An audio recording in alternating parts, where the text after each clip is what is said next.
Well, Harley Davidson and Indian Motorcycle had their big release for the 2025 model years. And I think there is actually a clear winner. Anyways, so let's get into it. I'm just kidding. It was Harley Davidson, but I'll explain my decision in a second. Anyways, let's get into it.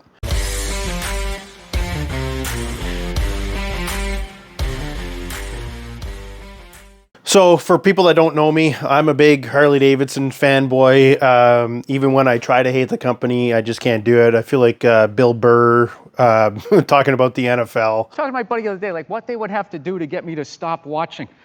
Because you love football. You watch football. The commissioner could literally punt a baby across this office with his wingtips on. I'm still going to watch on Sunday. But also, I am a big Indian fan as well. I like everything that comes with Harley, obviously, with the community and all that. And I'm finding out Indian has just as good of a community as Harley does. And I do like both bikes. Some bikes I like more that are Indian, some bikes that I like more that are Harley Davidson. Both good companies, I think. People are going to have their different opinions. But yeah, I want to go over why I think Harley Davidson won the 2025 launch. So first off, the bikes.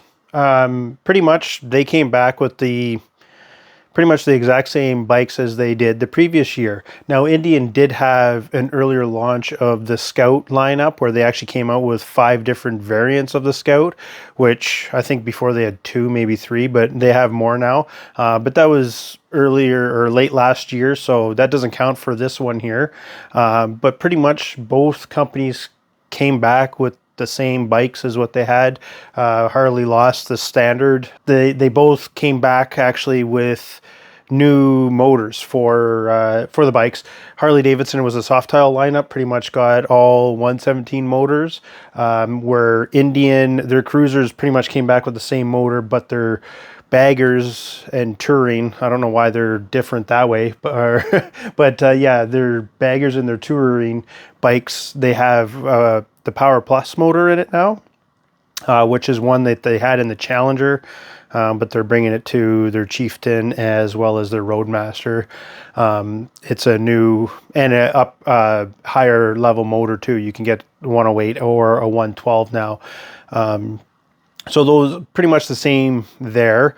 Where Indian excelled more is new technology that came out, or rider aids, which I think are cool. However, I do know a lot of people don't like rider aids on their motorcycles. A couple of them are pretty cool. Is they have a blind spot monitoring as well as a tailgating monitoring. I don't know how that's going to work if you're riding in a group and stuff like that. If these things are going to be flashing at you because you have someone riding with you. I don't know how that is. I know some rider aids I don't like. Like one of the ones they talk about is, they call it something different, but it's like linked braking. I had that on my old Ultra, and I got to tell you, I hated it. Basically what that is if you give it rear brake, the front brake will apply. If you give it front brake, the rear brake applies. As someone who loves to use their rear brake, I don't want the front brake being applied when I apply the rear brake. So I don't know if I would actually like that. I don't know if you can turn it off or if it's just with the bike. They say you won't even notice it as a rider, but I really noticed the link brakes. Maybe Indian's going to do it better than Harley. The other thing is like hill hold, like that's been around on Harleys for a while. But they do have some cool new tech that's on there. But again, that's here nor there. Some people will like those rider aids, some people won't. I'll have to ride it to know. Indian does also talk about their new suspension that they have, which I know what the Ultra I had when I upgraded to the Roadmaster, it was definitely an upgrade on the suspension. The Roadmaster suspension was way better. It is way better than the Ultra. The newer bikes, I'm not 100% sure. I've only ridden the 2024 Street Glide. That suspension was a lot better than what my Ultra was. But I haven't ridden a new Indian to find out if the suspension is better. So I don't know about that. That's just something that they do talk about in there. But that's where it comes down to, where I think actually Harley actually wins this round of their launch parties, is when it comes to those final videos, or I shouldn't say the final videos, the videos that are talking about the bikes. So Harley did like a 1:40 video that was basically, we're America, F you, and they did the rah-rah thing, and that was it.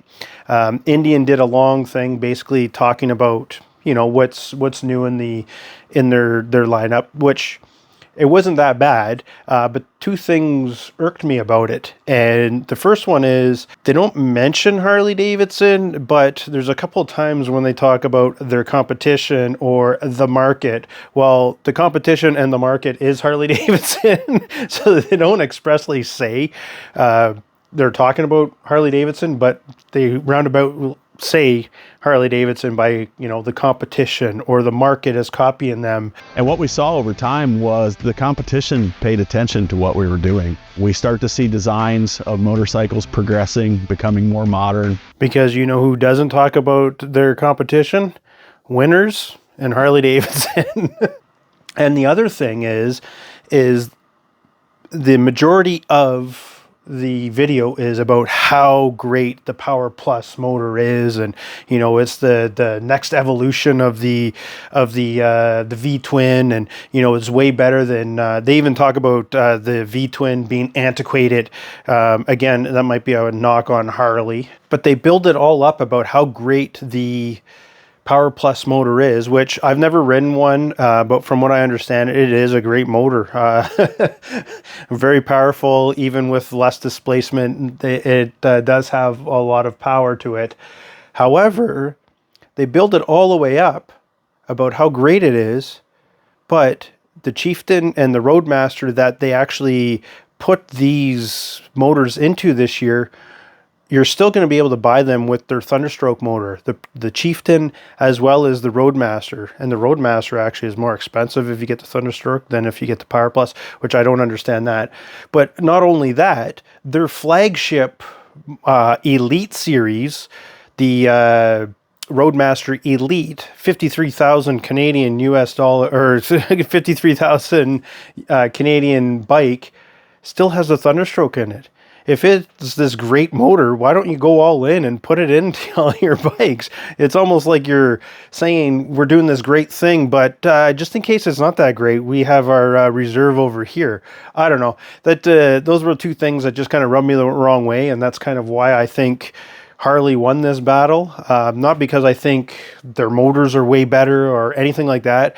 I think Harley's doing a more of a slower transition to liquid cooling, because most of their bikes now have that liquid cooled heads. So I think they're just easing us old fogies that like the the old air cooled engines, slowly nudging us into the future. But yeah, anyways, that's why I think it is. I do like a lot of the bikes that Indian's doing. I like the Scout lineup.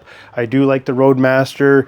I'm still not sold on the Pursuit. I still don't like that fixed fairing. I do like the Batwing more, but other than that, they have great bikes. Those two things just irritated me about it. But what do you guys think? Who won this round, Harley or Indian? Anyways, until next time, later.